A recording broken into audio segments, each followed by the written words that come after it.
இந்த மாரி விளம்பரங்கள எப்படி அவரு கண்டுபிடிச்சு, எது பொய்யான விளம்பரங்கள், எது பொய்யான நிறுவனங்கள் எப்படி கண்டுபிடிக்கலாம் அவரு? கண்டிப்பா. நீங்க சொன்ன மாரி தான் நெறைய எஸ்எம்எஸ்ஸா வரும்.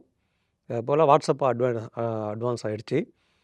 என்ன பண்ணுவாங்கன்னா, இதில நம்போ அவங்கள கேட்கக்கூடிய கேள்வி தான். அதாவது நம்ம இந்த விளம்பரம் குடுக்குறவங்கள கேள்வி கேட்கக்கூடியது தான்.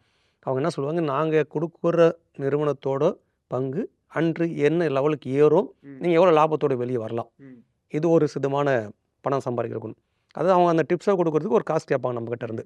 1.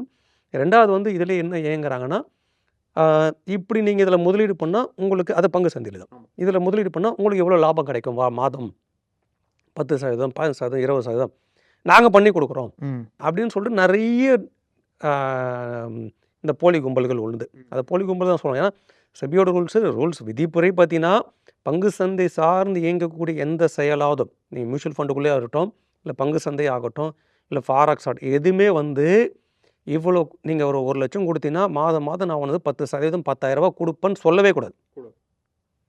10,000 குடுப்பேன் மாசம் மாசம் உங்களுக்கு 10,000 குடுத்தீங்கன்னா, 1,00,000 குடுத்தீங்கன்னா, இல்ல 8% 5% எதுவுமே நீங்க உறுதிப்படுத்தக்கூடாது. அப்ப நிறுவனங்கள்லாம் யாரு கீழ சார் பதிவு பண்றாங்க இந்த நிறுவனங்கள்? இதில பதிவே பண்ண மாட்டாங்க. பதிவு பண்ண மாட்டாங்க. இவங்க பதிவே பண்ண முடியாது ஃபர்ஸ்ட்டே. இந்த கான்செப்ட் அவங்க அலோவே பண்ண மாட்டாங்க ஃபர்ஸ்ட்டே. இவங்க எல்லாம் உள்ளுக்குள்ளவே சுத்துவாங்க அவ்வளோதான். WhatsAppலயே சுத்துவாங்க. இத நீங்க ட்ரிகர் பண்ணி பின்னால பேக் பண்ணி போறதுக்குள்ளவே அவங்க வேற நம்பரு, வேற WhatsApp, வேற அலுவலகம் எல்லாம் சின்ன சின்ன ரூமா தான் உட்காந்துருப்பாங்க. இப்படி தான் இது இது 15, 20 வருஷமா நான் பார்த்துறேன். நீங்க 2007, 8 காலம் மெசேஜா வரும். எஸ்எம்எஸ்ஸா வரும் அப்போ. இந்த இதில இன்வெஸ்ட் பண்ணினா இவ்வளோ காசு, அதுக்கு அடுத்து இவ்வளோன்றது வரும்.